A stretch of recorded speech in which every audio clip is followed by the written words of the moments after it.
रामपुर मोहल्ले में एक बड़े से घर से सुबह 4 बजे ही आरती की आवाज पूरे मोहल्ले में गूंजने लगती थी। ये सुनकर पड़ोसी कहने लगे, वाह वाह, क्या कर्म किए हैं इस ललिता देवी ने, जो उसे 36 गुणों वाली 36 बहुएं मिली और सब की सब एक से बढ़कर एक है।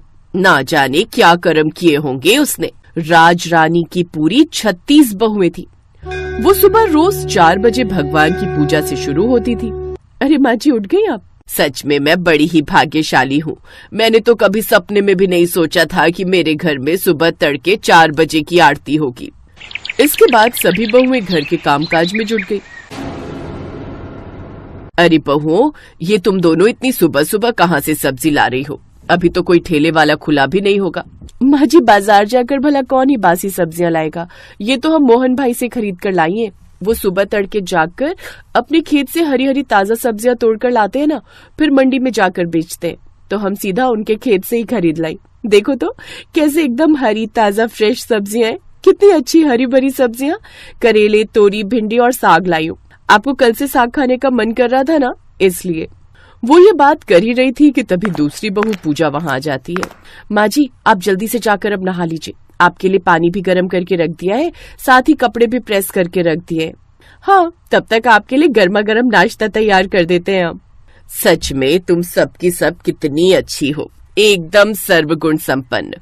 मेरे तो भाग्य खुल गए जो तुम जैसी बहुएं मिली। मेरे तो वारे न्यारे हो गए। अब लता देवी नहाने चली जाती है।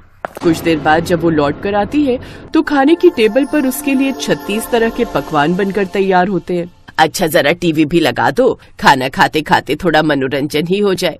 लेकिन तभी लाइट चली जाती है। अरे ये क्या, बिजली चली गई। रुको, मैं अभी लैंप जलाती हूँ। फिर पूजा लैंप की रोशनी करती है, जिसकी रोशनी में एक बहू गाना गाती है तो कुछ डांस करने लगती है। अब सही से मनोरंजन हो रहा है ना माँ जी? हाँ हाँ, जब तुम जैसी बहुएं हो तो मनोरंजन कैसे नहीं होगा। प्यारी प्यारी सासू माँ, हमारी प्यारी सासू माँ, हमको जान से प्यारी है, देखो हमारी सासू माँ, हमारी जान हमारी आन, हमारी प्यारी सासू माँ। उसके ये कहते ही अचानक धीरे धीरे सब धुंधला होने लगता है और उसकी सभी बहुएं गायब हो जाती हैं और लता देवी, उनका सपना चकनाचूर हो जाता है। सत्यानाश, बहुओं कहाँ गई सब? अरे इसका मतलब मैं वो सब सपना देख रही थी। हाय, लेकिन कितना अच्छा सपना था। रानी की तरह मेरी सभी बहुएं मेरी सेवा पानी कर रही थी। वैसे सुबह का सपना सच होता है, ये सुना तो है, लेकिन काश ये सपना सच हो जाए। मुझे 36 बहुएं तो नहीं, लेकिन एक ही बहू में 36 के 36 गुण मिल जाए। ऐसी बहू मिल जाए, फिर तो मैं एकदम रानी की तरह राज करूंगी। लता देवी का इकलौता बेटा था अजीत। वो उसके लिए एक ऐसी संस्कारी लड़की लाना चाहती थी जिसके अंदर सभी 36 गुण हो। पंडित जी, मुझे ऐसी बहू चाहिए जो अच्छा खाना बनाना भी जानती हो, पूजा पाठ वाली भी हो, गाना भी जानती हो, नाचना भी जानती हो और जो बड़ों का आदर सत्कार करना जानती हो। कुल मिलाकर ये मान लीजिए मुझे 36 गुणों वाली बहू चाहिए। माँ, आप जानती है ना, आजकल के जमाने में ऐसी लड़की मिलना संभव है। वो बिल्कुल ठीक कह रहा है भाग्यवान, इसीलिए तो आज तक कवारा रह गया। अरे अब एक लड़की में सब मिलना मुश्किल है। हाँ माँ, एक में सिर्फ एक ही गुण मिलेगा और तुम ऐसा नहीं चाहती तो फिर मेरी 36 लड़कियों से शादी करवा दो, जिन सब में हर एक गुण हो। चुप कर, 36 गुणों के लिए मैं 36 बहुएं ले आऊं क्या? अरे इतनी बहुएं रखेगा कहाँ? पंडित जी, आप तो कोई एक ही लड़की बताइए। ये देखिए, ये रही 36 गुणों वाली लड़की निहारिका। इस लड़की की कुंडली साक्षात देविक कुंडली है, 36 गुणों वाली है। आपके बेटे का संजोग इसी के साथ है, खूब जोड़ी जमेगी दोनों की। वाह वाह, ठीक है पंडित जी, तो आप आज ही जाकर बात आगे बढ़ाइए। देखिए लता जी, आपके मन मुताबिक 36 गुणों वाली बहू ढूंढ कर दी है तो दक्षिणा भी मैं मोटी ही लूंगा। हाँ हाँ, चिंता मत कीजिए, मेरा इकलौता बेटा है, दिल खोल कर दक्षिणा दूंगी। अब सही से मनोरंजन हो रहा है ना माँ जी? हाँ हाँ, जब तुम जैसी बहुएं हो तो मनोरंजन कैसे नहीं होगा। प्यारी प्यारी सासू माँ, हमारी प्यारी सासू माँ, हमको जान से प्यारी है, देखो हमारी सासू माँ, हमारी जान हमारी आन, हमारी प्यारी सासू माँ। उसके ये कहते ही अचानक धीरे धीरे सब धुंधला होने लगता है और उसकी सभी बहुएं गायब हो जाती हैं और लता देवी, उनका सपना चकनाचूर हो जाता है। सत्यानाश, बहुओं कहाँ गई सब? अरे इसका मतलब मैं वो सब सपना देख रही थी। हाय, लेकिन कितना अच्छा सपना था। रानी की तरह मेरी सभी बहुएं मेरी सेवा पानी कर रही थी। वैसे सुबह का सपना सच होता है ये सुना तो है, लेकिन काश ये सपना सच हो जाए। मुझे 36 बहुएं तो नहीं, लेकिन एक ही बहू में 36 के 36 गुण मिल जाए, ऐसी बहू मिल जाए, फिर तो मैं एकदम रानी की तरह राज करूंगी। लता देवी का इकलौता बेटा था अजीत। वो उसके लिए एक ऐसी संस्कारी लड़की लाना चाहती थी जिसके अंदर सभी 36 गुण हो। पंडित जी, मुझे ऐसी बहू चाहिए जो अच्छा खाना बनाना भी जानती हो, पूजा पाठ वाली भी हो, गाना भी जानती हो, नाचना भी जानती हो और जो बड़ों का आदर सत्कार करना जानती हो। कुल मिलाकर ये मान लीजिए मुझे 36 गुणों वाली बहू चाहिए।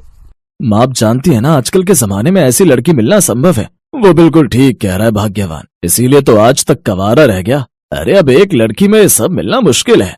हाँ माँ, एक में सिर्फ एक ही गुण मिलेगा और तुम ऐसा नहीं चाहती तो फिर मेरी 36 लड़कियों से शादी करवा दो जिन सब में हर एक गुण हो।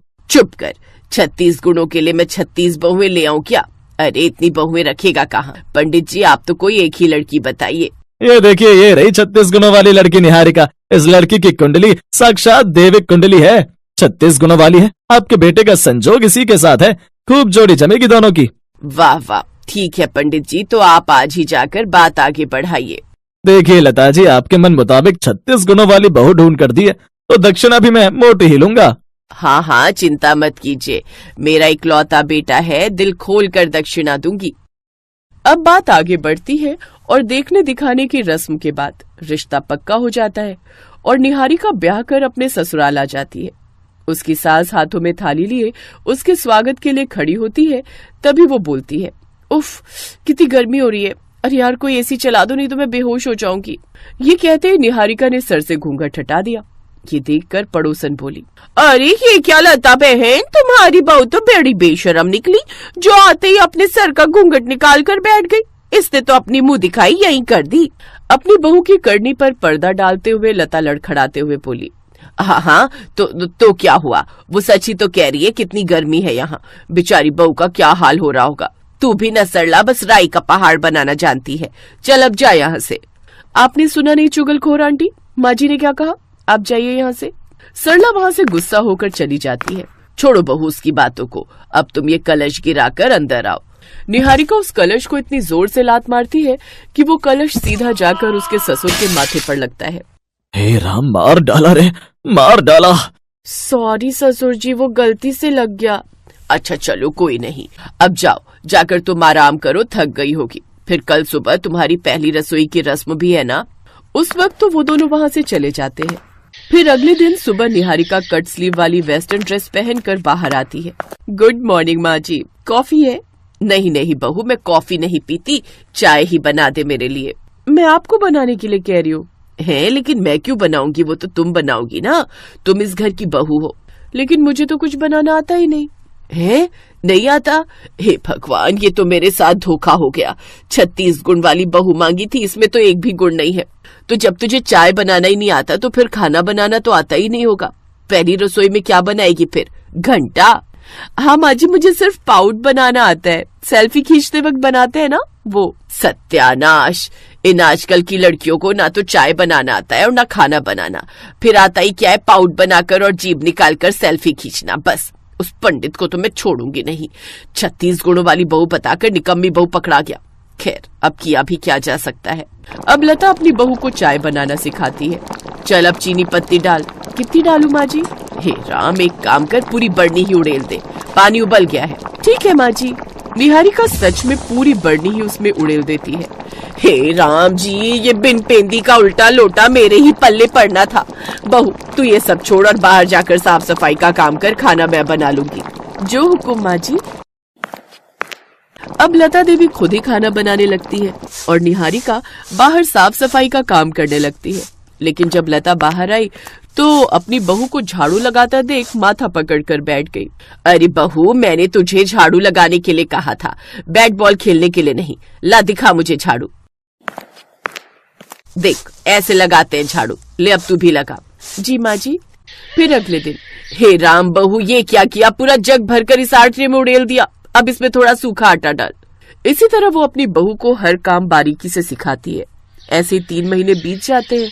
एक रोज, अरे रसोई बनाने में देरी हो गई, जल्दी से खाना बना लेती हूँ। तभी निहारिका अपनी सास का हाथ पकड़कर उन्हें डाइनिंग टेबल तक ले जाती है। ये सब किसने बनाया बहू? माँ, ये सब आपकी बहू ने अपने हाथों से बनाया है। अब तो आप मान गई ना, आपकी बहू अब 36 गुणों वाली बहू बन गई है। ये सुनकर लता देवी की आंखों में आंसू आ जाते हैं और वो नम आंखों से बोलती है, जीती रह बहू। आपका बहुत बहुत शुक्रिया माँ जी, जो आपने मुझे हर काम अच्छे से सिखा दिया और अपनी इस बहू को 36 गुणों वाली बहू बना दिया। निहारिका के ससुराल वाले उसके हाथ का बना खाना खाकर बहुत ही खुश होते हैं। अब निहारिका भी 36 गुणों वाली बहू बन जाती है और सबका खूब ख्याल रखती है।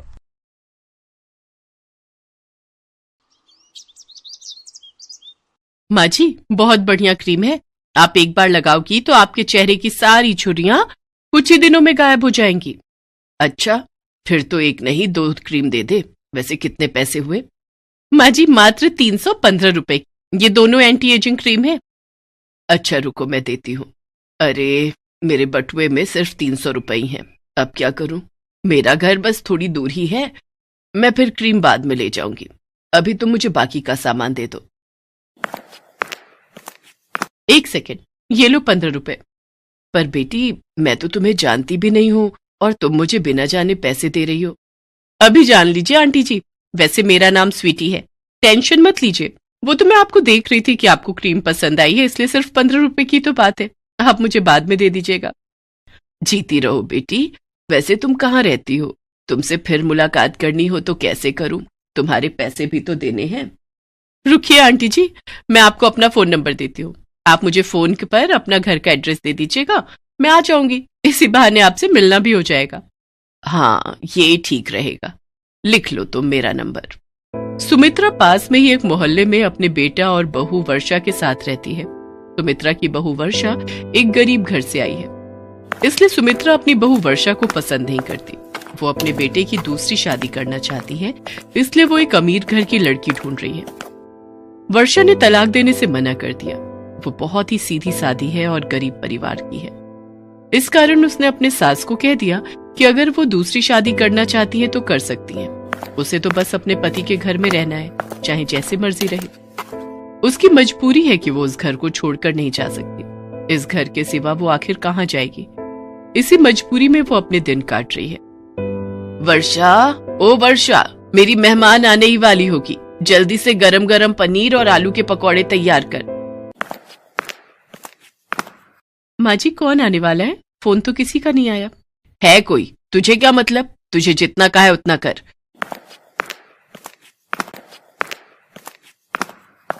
रवि बेटा, थोड़ा देर से ऑफिस चले जाना, मुझे तुम्हें किसी से मिलवाना है। मुझे पता है माँ, तुम फिर से शुरू हो रही हो। कोई ना कोई लड़की ही होगी। मैंने तुम्हें कितनी बार मना करा है कि मुझे दूसरी शादी नहीं करनी है। तू पहले ही अशुभ बातें निकाल दे अपने मुंह से। अगर तूने दूसरी शादी के लिए मना किया ना तो मैं अपनी जान दे दूंगी। तू अपनी माँ को चाहता है या नहीं? अभी सुमित्रा बात कर ही रही थी कि तभी स्वीटी आ जाती है। नमस्ते आंटी जी, कैसे हैं आप? अरे आओ आओ बेटी, घर ढूंढने में कोई परेशानी तो नहीं हुई ना? नहीं नहीं आंटी जी, मैंने अपनी गाड़ी बाहर गेट के पास ही पार्क की है, तो कोई परेशानी तो नहीं है ना? अरे नहीं नहीं, परेशानी की क्या बात है। आओ बैठो। रवि बेटा, ये स्वीटी है, बहुत ही प्यारी बच्ची है। सुमित्रा स्वीटी के साथ बहुत मीठी मीठी बातें करती है। ऐसे ही अक्सर सुमित्रा स्वीटी को घर बुला लिया करती थी या फिर रवि के साथ उसके घर मिलकर आ जाती थी। रवि मजबूर था। अगर वो इन सब के लिए मना करता तो सुमित्रा अपने आप को कुछ कर लेती। सुनो, मैं यही कहूंगी, अगर माँ जी को कुछ हो गया तो हम दोनों जिम्मेदार होंगे। आप स्वीटी से शादी के लिए हाँ कर दो, माँ जी अपने आप ही स्वीटी से बात कर लेंगी। स्वीटी भी इस शादी के लिए जल्दी ही हाँ कह देती है। आंटी जी, मैं जानती हूँ आप वर्षा के घर में रहने से खुश नहीं हो, पर आप चिंता मत करो, मेरे पास बहुत पैसा है। हम दोनों खूब ऐशो आराम से रहेंगे, खूब मजे करेंगे, पर एक शर्त पर। अब से तुम मुझे आंटी जी नहीं माँ जी कहोगी। रवि और स्वीटी की शादी हो जाती है और सुमित्रा अपनी बहू वर्षा के लिए सौतन ले आती है। जैसा सुमित्रा ने सोचा था वैसा बिल्कुल भी नहीं हुआ। स्वीटी ने तो आते से ही अपने रंग दिखाने शुरू कर दिए। अरे, ये घर अभी तक गंदा क्यों पड़ा है? क्या यहाँ पर कोई काम वाली नहीं है? नहीं स्वीटी, घर की साफ सफाई का सारा काम मैं खुद ही करती हूँ। तो माँ जी अब तक क्या कर रही हैं? मेरी सहेलियां किटी पार्टी के लिए आने ही वाली होंगी। माँ जी को कहो वो तुम्हारा काम में हाथ बटाए ताकि काम जल्दी हो सके। पर स्वीटी, मैंने माँ जी से कभी कोई काम नहीं करवाया। उनकी उम्र तो देखो, वो इस उम्र में घर का काम कैसे कर सकती हैं? तुम चिंता मत करो, मैं अकेले ही कर दूंगी। तो क्या आराम से बैठकर रोटियां तोड़ने के लिए है वो? मैं उन्हें कभी बुलाती हूँ। माँ जी, ओ माँ जी। क्या हुआ स्वीटी बहू, तुमने मुझे आवाज लगाई?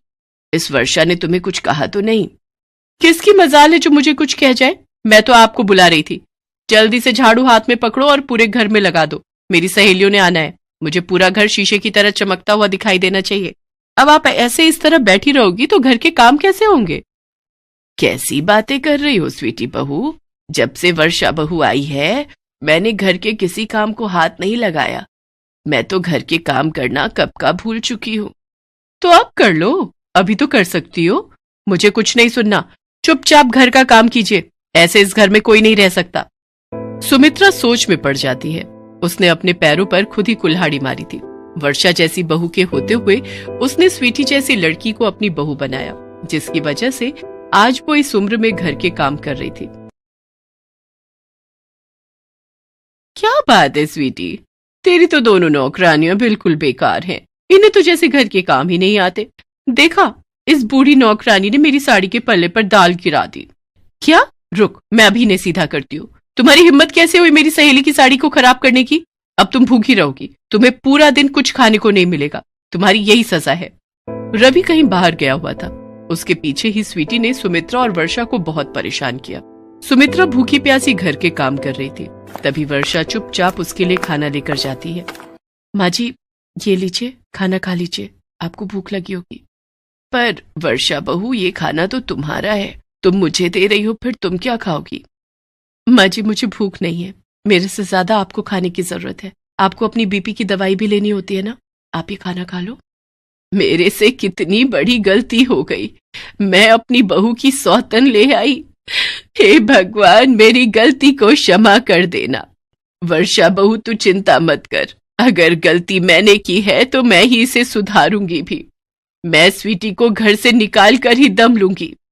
स्वीटी सुमित्रा की बातें सुन लेती है और गुस्से में आ जाती है। क्या कहा? मुझे घर से निकालोगी? मैं तुम दोनों को ही इस घर से निकालकर बाहर फेंक दूंगी। ये घर मेरा है। अब से यहाँ मैं और रवि रहेंगे। हम दोनों पति पत्नी के सिवा यहाँ कोई नहीं रहेगा। निकलो यहाँ से दोनों बाहर। इससे पहले कि रवि आए, मैं तुम्हारी शक्ल तक नहीं देखना चाहती। निकलो बाहर, निकलो। तभी रवि आ जाता है। उसके साथ पुलिस भी थी। मिस्टर रवि, आपने सही समय पर हमें इस लड़की के बारे में खबर दे दी, वरना आपका पूरा परिवार जो है ना, खतरे में आ सकता था। माँ, इस लड़की का नाम स्वीटी नहीं, चांदनी है। आज सुबह मैंने एक अखबार में इसके बारे में पढ़ा। ये एक चोर है। आप दोनों को घर से बाहर निकालकर ये यहाँ अकेली रहना चाहती थी, ताकि ये इस घर को अपने नाम करके सब रुपया पैसा बटोर कर यहाँ से रफू चक्कर हो जाए। और आज जो इसकी सहेलियां आई थी ना, वो भी चोर हैं। उन्हें भी पुलिस ने अपनी हिरासत में ले लिया है। ये पूरा एक गैंग है जो रुपया पैसा जायदाद अपने नाम करके रफू चक्कर हो जाते हैं। वरना खुद ही सोचो, कोई अनजान लड़की आपको क्रीम के लिए पैसे क्यों देगी और एकदम से दूसरी शादी के लिए कोई हाँ क्यों करेगा? माँ, तुमने बहुत बड़ी गलती कर दी। वो तो अच्छा हुआ कि मेरी और स्वीटी की शादी लीगल नहीं है और पुलिस के पास इसका रिकॉर्ड है, वरना तुम्हारी इस गलती की वजह से मैं भी जेल जा सकता था। मुझे माफ कर दे रवि बेटा। वर्षा बहू, मैंने पैसों के लालच में आकर अपने ही बेटे की जिंदगी खराब करनी चाहिए। इंस्पेक्टर साहब, ये स्वीटी बहुत गलत लड़की है। इसने मेरा क्या हाल कर दिया। मेरी वर्षा बहू कितनी अच्छी है, लाखों में एक है। बड़ी आई थी मेरी वर्षा बहू और मुझे घर से निकालने वाली। अब तू जेल की सलाखों के पीछे जब सजा भुगतेगी ना, तब मेरे कलेजे को ठंडक पड़ेगी। सुमित्रा को अपनी गलती का एहसास हो जाता है और वो अपने बेटा बहू को गले से लगा लेती है। स्वीटी और उसके साथियों को जेल हो जाती है।